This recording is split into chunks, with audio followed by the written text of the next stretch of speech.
വളരെ ചെറിയ കുട്ടികളിൽ മുതൽ മുതിർന്ന ആളുകളിൽ വരെ വളരെ കോമൺ ആയിട്ട് കണ്ടുവരുന്ന ഒരു അസുഖമാണ് തൈറോയ്ഡ് രോഗം.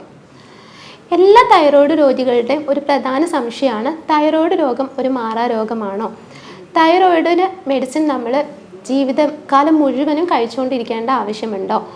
ഒരു പ്രത്യേക കാലയളവ് വരെ മെഡിസിൻ കഴിച്ചിട്ട് നമുക്ക് മെഡിസിൻ സ്റ്റോപ്പ് ചെയ്യാൻ പറ്റുമോ? തൈറോയ്ഡ് രോഗികൾ പാലുൽപ്പന്നങ്ങളും കഴിക്കുമ്പോൾ ഇത് തൈറോയ്ഡിന് എന്തെങ്കിലും പ്രശ്നങ്ങൾ ഉണ്ടാക്കാറുണ്ടോ? ഇങ്ങനെയുള്ളവർക്ക് വേണ്ടിയിട്ടാണ് ഇന്നത്തെ വീഡിയോ. ഈ വീഡിയോയിലൂടെ ഞാൻ നിങ്ങൾക്ക് എന്താണ് തൈറോയ്ഡ് ഗ്രന്ഥി, തൈറോയ്ഡ് രോഗം ഉണ്ടാവാനുള്ള കാരണങ്ങൾ എന്തൊക്കെയാണ്, നിങ്ങൾക്ക് തൈറോയ്ഡ് രോഗം ഉണ്ടെങ്കിൽ എങ്ങനെയൊക്കെ മനസ്സിലാക്കാൻ പറ്റും, എന്തൊക്കെ ഭക്ഷണങ്ങളാണ് നിങ്ങൾ കഴിക്കേണ്ടത്, എന്തൊക്കെ ഭക്ഷണങ്ങളാണ് അവോയ്ഡ് ചെയ്യേണ്ടത്, തൈറോയ്ഡ് രോഗം എപ്പോഴാണ് ക്യാൻസർ ആയിട്ട് മാറുന്നത്, ഇതെങ്ങനെ നമുക്ക് തിരിച്ചറിയാം, ഇതിൻ്റെ ചികിത്സാ രീതി എന്തൊക്കെ, ഇതൊക്കെയാണ് ഞാൻ നിങ്ങൾക്ക് പറഞ്ഞു തരാൻ പോകുന്നത്.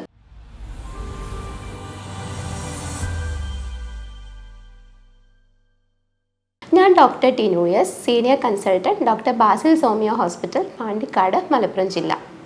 ആദ്യം ഞാൻ നിങ്ങൾക്ക് എന്താണ് തൈറോയ്ഡ് ഗ്രന്ഥി എന്നുള്ളത് പറഞ്ഞു തരാം. നമ്മുടെ കഴുത്തിൻ്റെ മുൻവശത്തായിട്ട് ബട്ടർഫ്ലൈ ഷേപ്പിൽ കണ്ടുവരുന്ന ഒരു ഗ്രന്ഥിയാണ് തൈറോയ്ഡ്.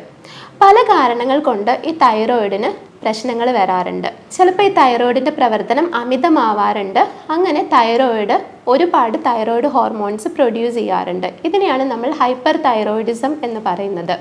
ചില സമയത്ത് ഈ ഒരു തൈറോയ്ഡിൻ്റെ പ്രവർത്തനം സ്ലോ ആവാറുണ്ട്. അതിൻ്റെ ഫലമായിട്ട് തൈറോയ്ഡ് ഹോർമോൺസ് വളരെ കുറച്ച് ഉൽപ്പാദിപ്പിക്കുന്ന അവസ്ഥ ഉണ്ടാവാറുണ്ട്. ഇതിനെയാണ് നമ്മൾ ഹൈപ്പോ തൈറോയിഡിസം എന്ന് പറയുന്നത്.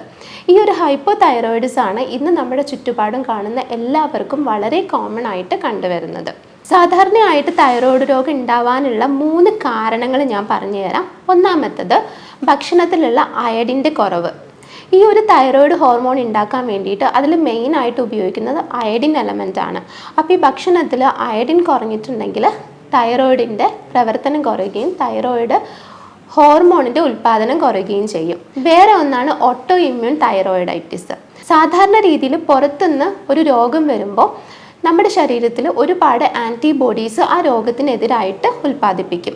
എന്നാൽ ചില സമയങ്ങളിൽ നമ്മുടെ ശരീരത്തിന് കിട്ടുന്ന തെറ്റായ ഇൻഫർമേഷൻസ് കാരണം ഈ ഒരു ആൻറ്റിബോഡി തൈറോയിഡിനെതിരെ പ്രവർത്തിക്കുകയും തൈറോയ്ഡ് ഗ്രന്ഥിയുടെ പ്രവർത്തനം മോശമാവുകയും ചെയ്യും.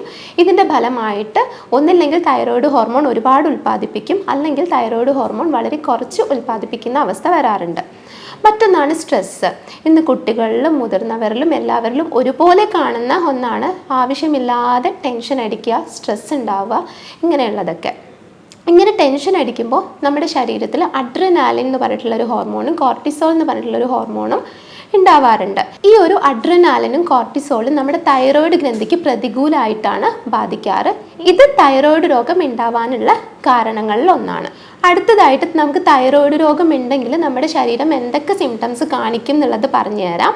സാധാരണ രീതിയിൽ നമുക്ക് തൈറോയ്ഡ് രോഗം ഉണ്ടെങ്കിൽ നമുക്കത് മനസ്സിലാക്കാൻ സാധിക്കാറില്ല. നമ്മൾ മറ്റെന്തെങ്കിലും കാരണങ്ങൾക്ക് വേണ്ടി ഡോക്ടറെ കാണാൻ പോകുമ്പോഴാണ് നമുക്ക് തൈറോയ്ഡ് രോഗം ഉണ്ട് എന്നുള്ളത് തിരിച്ചറിയുന്നത്. ഒരു ഉദാഹരണത്തിന് പറയുകയാണെങ്കിൽ നമുക്ക് മുടി കൊഴിച്ചിലുണ്ട്. എന്തൊക്കെ ചെയ്തിട്ട് ഈ ഒരു മുടി കൊഴിച്ചിൽ മാറുന്നില്ല, എന്തൊക്കെ ട്രീറ്റ്മെൻറ്റ് എടുത്തും മാറുന്നില്ല, ഹോം റെമഡീസ് ട്രൈ ചെയ്തു മാറുന്നില്ല, നമ്മൾ ഡോക്ടറെ കാണാൻ പോകുന്നു. അപ്പോഴാണ് നമുക്ക് തൈറോയ്ഡ് ഉണ്ട്, ഈ ഒരു തൈറോയ്ഡ് കാരണമാണ് നമുക്ക് ഈ ഒരു മുടി കൊഴിച്ചിൽ ഉണ്ടാവുന്നതെന്ന് മനസ്സിലായിട്ടുള്ളത്. ഈ ഒരു തൈറോയ്ഡ് ചികിത്സിച്ച് മാറ്റിക്കഴിഞ്ഞാൽ മാത്രമേ ഉള്ളൂ ആ സമയത്ത് ഈ മുടി കൊഴിച്ചിൽ മാറുള്ളൂ. വേറൊന്നാണ് പീരിയഡ്സ് ഇറഗുലർ ആയിട്ട് വരിക. നമുക്കൊരു 1, 2, 3 മാസം നമുക്ക് പീരിയഡ്സ് ഇല്ലാതെ വരികയും പിന്നെ ഈ ഒരു പീരിയഡ്സ് പിന്നെ ഇടയ്ക്ക് മാത്രം വരികയും ചെയ്യും. ഇതും തൈറോയ്ഡ് രോഗത്തിൻ്റെ മറ്റ് ലക്ഷണമാണ്. ചില സമയങ്ങളിൽ ഒരു മാസത്തിൽ 2, 3 പ്രാവശ്യം പീരിയഡ്സ് വരുന്ന അവസ്ഥ ഉണ്ടാവാറുണ്ട്. മറ്റൊന്നാണ് മുടി ഡ്രൈ ആയി പൊട്ടിപ്പോവുക, നഖം ഡ്രൈ ആയിട്ട് പൊട്ടിപ്പോവുക, സ്കിന്ന് ഡ്രൈ ആവുക, ചൊറിച്ചിൽ വരിക, അമിതമായിട്ടുള്ള വണ്ണം, അതേപോലെ തന്നെ വിശപ്പില്ലായ്മ. ഈ ഒരു തൈറോയ്ഡ് ഹോർമോൺ അധികം നമ്മുടെ ശരീരത്തിൽ ഉൽപ്പാദിപ്പിക്കുന്നില്ല എന്നുണ്ടെങ്കിൽ ഇത് നമ്മുടെ ദഹന വ്യവസ്ഥയെ ബാധിക്കാറുണ്ട്. അതോടെ നമ്മുടെ ദഹന വ്യവസ്ഥ വളരെ സ്ലോ ആയിട്ട് വർക്ക് ചെയ്യുന്ന അവസ്ഥയാണ് ഉണ്ടാവുന്നത്. അതുകൊണ്ട് തന്നെ നമുക്ക് ഭക്ഷണം കഴിക്കേണ്ട തോന്നൽ നമുക്ക് ഉണ്ടാവില്ല. അതേപോലെ തന്നെ മലബന്ധം, നമുക്ക് എന്തൊക്കെ ട്രീറ്റ്മെൻറ്റ് ചെയ്താലും ഈ ഒരു മലബന്ധം മാറില്ല. തൈറോയ്ഡ് കാരണമുള്ള മലബന്ധം നമുക്ക് തൈറോയ്ഡ് ചികിത്സിച്ച് മാറ്റിക്കഴിഞ്ഞാൽ മാത്രമേ മാറുള്ളൂ. അതേപോലെ കുട്ടികളില്ലാതിരിക്കുക, ഇതും തൈറോയ്ഡ് രോഗത്തിൻ്റെ മറ്റൊരു ലക്ഷണമാണ്. വേറൊന്നാണ്, എന്ത് ജോലി ചെയ്യാനും നമുക്ക് ഉന്മേഷം ഉണ്ടാവില്ല. നമുക്ക് എപ്പോഴും ഉറക്കം വന്നുകൊണ്ടിരിക്കും. ഒരു ജോലി നമുക്ക് കംപ്ലീറ്റ് ചെയ്യാൻ പറ്റില്ല, ഉന്മേഷക്കുറവ്. ഇത് തൈറോയ്ഡ് രോഗത്തിൻ്റെ ഒരു പ്രധാന ലക്ഷണമാണ്. മറ്റൊന്നാണ് ആങ്സൈറ്റി, ഉത്കണ്ഠ. എന്തിനോടും പേടി, എന്ത് കാര്യം ചെയ്യുമ്പോഴും പേടി, ആവശ്യമില്ലാതെ ഒരു കാരണമില്ലാതെ നമുക്ക് പേടി വരാം മനസ്സിന്. ഇത് തൈറോയ്ഡ് രോഗത്തിൻ്റെ ഒരു ലക്ഷണമാണ്. മറ്റൊന്നാണ് സ്ത്രീകൾക്ക് മീശ പോലെ രോമവളർച്ച വരിക, താടി പോലെ രോമവളർച്ച വരിക, അതേപോലെ ചെസ്റ്റിൽ വയറിലൊക്കെ അമിതമായിട്ട് രോമവളർച്ച കാണാം. ഇതൊക്കെ തൈറോയ്ഡ് രോഗമുള്ളവർക്ക് പൊതുവെ കാണാറുള്ളതാണ്. പിന്നെ കണ്ട് താഴെ നീര് വരിക, കാലിൽ നീര് വരിക, ഇതൊക്കെ തൈറോയ്ഡ് രോഗത്തിൻ്റെ ലക്ഷണമാണ്. എന്നാൽ ചിലർക്ക് ഇതൊന്നും കാണില്ല. ചിലർക്ക് തൊണ്ടയിൽ എന്തോ ഇരിക്കുന്ന ഒരു ഫീലാണ് വരിക.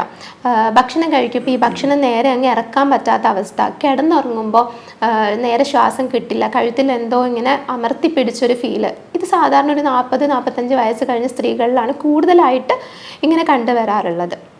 പിന്നെ നമുക്ക് ഈ ഒരു തൈറോയ്ഡ് രോഗം ഉണ്ടെങ്കിൽ നമ്മൾ എന്തൊക്കെ ഫുഡുകൾ ഒഴിവാക്കണം എന്നുള്ളത് നോക്കാം.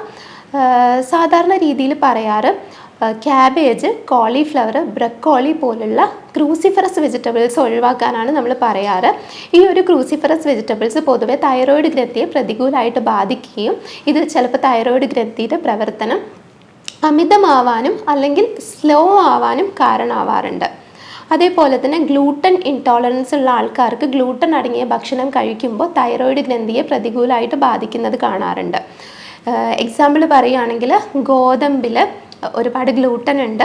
ഗോതമ്പ് കഴിക്കുന്നവർക്ക് തൈറോയിഡിൻ്റെ പ്രവർത്തനം മോശമാവാറുണ്ട്. അതേപോലെ ഓട്സ് കഴിക്കുമ്പോൾ ഓട്സിലുള്ള ഗ്ലൂട്ടൻ തൈറോയ്ഡ് ഗ്രന്ഥിക്ക് പ്രതികൂലമായിട്ട് ബാധിക്കാറുണ്ട്. പിന്നെ മറ്റൊന്നാണ് കപ്പ, മരച്ചീനി പോലുള്ള പച്ചക്കറികൾ.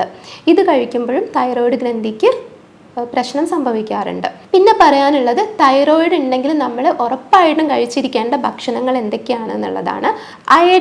അയഡിൻ്റെ ഡെഫിഷ്യൻസി കാരണമാണ് നമുക്ക് തൈറോയ്ഡ് ഹോർമോൺ ഒരുപാട് ശരീരത്തിൽ ഉൽപ്പാദിപ്പിക്കാത്തത്. അതുകൊണ്ട് നമ്മൾ പുറത്തു നിന്നുള്ള അയഡിൻ സപ്ലൈക്ക് വേണ്ടിയിട്ട് മീനുകൾ ഒരുപാട് കഴിക്കുന്നത് നല്ലതാണ്. കടൽ മീനുകളിൽ ഒരുപാട് അയഡിൻ ഉണ്ട്. അതേപോലെ തന്നെ ഈ ഓട്ടോ ഇമ്മ്യൂൺ തൈറോയിഡൈറ്റിസ് പോലുള്ള കണ്ടീഷൻസിൽ സെലീനിയം ഒരുപാടുള്ള ഭക്ഷണങ്ങൾ കഴിക്കുന്നത് വളരെ നല്ലതാണ്. സെലീനിയം കണ്ടൻറ്റുള്ള ഭക്ഷണം എന്ന് പറയുമ്പോൾ കക്ക ഇറച്ചി, ചെമ്മീൻ, കൂന്തൽ, കണവ പോലുള്ള കടൽ വിഭവങ്ങളിലെല്ലാം സെലീനിയം ഒരുപാടുണ്ട്. മറ്റൊന്നാണ് പാലുൽപ്പന്നങ്ങളും തൈറോയ്ഡ് ഉള്ളവർ ധാരാളമായിട്ട് കഴിക്കുന്നത് വളരെ നല്ലതാണ്.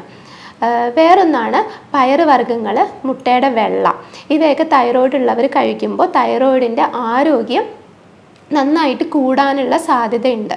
വേറൊന്നാണ്, നമുക്ക് തൈറോയ്ഡിൽ മുഴകളുണ്ടെങ്കിൽ ഇതൊക്കെ ക്യാൻസർ ആണോ എന്നുള്ള ഒരു സംശയം പലരും ചോദിച്ച് കാണാറുണ്ട്. നമുക്കൊരു തൈറോയ്ഡ് രോഗം ഉണ്ട്, നമ്മളത് സ്കാൻ ചെയ്തു, അങ്ങനെയാണെങ്കിൽ ഏകദേശം എല്ലാവർക്കും തൈറോയ്ഡിൽ മുഴ പോലെ കാണാറുണ്ട്. എന്നാൽ ഇതൊന്നും എപ്പോഴും ക്യാൻസർ ആവണമെന്നില്ല. ഇത് നമുക്ക് ഈ ഒരു തൈറോയ്ഡ് മുഴ ക്യാൻസർ ആണോ എന്ന് തിരിച്ചറിയാൻ വേണ്ടിയിട്ട് നമുക്കൊരു ടെക്നിക്ക് ഉണ്ട്. FNAC എന്നാണ് അതിൻ്റെ പേര്, ഫൈൻ നീഡിൽ ആസ്പിരേഷൻ സൈറ്റോളജി. ഇത് നമ്മൾ ചെയ്ത് നോക്കുകയാണെങ്കിൽ, അതായത് ഈ മുഴയുടെ അകത്ത് നിന്നുള്ള നീരെടുത്തിട്ട് ബയോപ്സി ചെയ്ത് നോക്കുകയാണെങ്കിൽ ഇത് ക്യാൻസറസ് ആണോ അതോ സാധാ നോർമൽ മുഴയാണോ എന്ന് മനസ്സിലാക്കാൻ പറ്റും. ക്യാൻസർ ആണെങ്കിൽ മാത്രമേ നമുക്കിത് സർജറി ചെയ്തൊക്കെ റിമൂവ് ചെയ്യേണ്ട ആവശ്യമുള്ളൂ. വെറും സാധാരണ ഒരു മുഴയാണെങ്കിൽ നമുക്ക് മെഡിസിനിലൂടെ തന്നെ ഇതിനെ നോർമലാക്കി എടുക്കാൻ പറ്റാറുണ്ട്. അതുകൊണ്ട് തന്നെ നമുക്ക് എപ്പോഴും തൈറോയിഡിന് മുഴയുണ്ടെങ്കിൽ നമ്മൾ ടെൻഷൻ അടിക്കേണ്ട ആവശ്യമില്ല. പിന്നെ നമ്മൾ വീഡിയോൻ്റെ ആദ്യം പറഞ്ഞ പോലെ എല്ലാവരുടെയും സംശയമാണ്, തൈറോയിഡ് ഒരു മാറാ രോഗമാണോ, തൈറോയിഡ് ഉണ്ടെങ്കിൽ നമ്മൾ ജീവിതകാലം മുഴുവനും മെഡിസിൻ കഴിക്കേണ്ടതുണ്ടോ, ഇത് നോർമലായാൽ നമുക്ക് മെഡിസിൻ നിർത്താൻ പറ്റുമോ എന്നൊക്കെ ഉള്ളത്. എന്നാൽ എൻ്റെ ഒരു എക്സ്പീരിയൻസിൽ പറയുകയാണെങ്കിൽ സാധാരണ രീതിയിൽ ഒരു വിധപ്പെട്ട തൈറോയ്ഡ് രോഗങ്ങളെല്ലാം നമുക്ക് ഒരു 3 മുതൽ 6 മാസം മെഡിസിൻ കഴിക്കുന്നതോട് കൂടിയിട്ട് നമുക്ക് മാറ്റിയെടുക്കാൻ പറ്റാറുണ്ട്. ഇതിൻ്റെ കൂടെ നമുക്ക് ജീവിതശൈലിയിൽ കുറച്ച് മാറ്റങ്ങളും വരുത്തേണ്ടതുണ്ട്. ഞങ്ങൾ ഇതിന് വേണ്ടിയിട്ട് ചെയ്യുന്നത് എന്തൊക്കെയാണെന്ന് വെച്ചാൽ, രോഗിയുടെ മാനസികവും ശാരീരികവുമായിട്ടുള്ള കാരണങ്ങളെല്ലാം കണക്കിലെടുത്തിട്ട് കോൺസ്റ്റിറ്റ്യൂഷണൽ ട്രീറ്റ്മെൻ്റ് ആണ് നൽകുന്നത്. ഇതിന് വേണ്ടിയിട്ട് ChatGPT പോലുള്ള ആർട്ടിഫിഷ്യൽ ഇൻ്റലിജൻസ് മെത്തേഡും അതേപോലെ തന്നെ യൂറോപ്യൻ സോഫ്റ്റ്വെയറിൻ്റെ സഹായത്തോടും എല്ലാം കൂടിയിട്ട് രോഗിയുടെ മുഴുവനായിട്ടുള്ള രോഗനിർണയം നടത്തുകയും അതേപോലെ രോഗകാരണം കണ്ടെത്തിയിട്ട് അതിന് ചികിത്സ നടത്തുകയാണ് ഞങ്ങൾ ചെയ്യുന്നത്. അതേപോലെ തന്നെ ജർമ്മനിയിൽ നിന്നും പ്രത്യേകം ഇറക്കുമതി ചെയ്യുന്ന പൊട്ടൻസി മരുന്നുകൾ ഉപയോഗിച്ചിട്ടാണ് രോഗിക്ക് ചികിത്സ നൽകുന്നത്. സാധാരണയായിട്ട് തൈറോയിഡിന് ഞങ്ങൾ നൽകാറുള്ള മെഡിസിൻസ് നാട്രമ്യൂർ, അയഡം, തൈറോയിഡിനും ഇവയൊക്കെയാണ്. എന്നാൽ ഓരോ രോഗിക്കും കോൺസ്റ്റിറ്റ്യൂഷണൽ ട്രീറ്റ്മെൻ്റ് ആണ് നൽകുന്നതെന്ന് പറഞ്ഞു.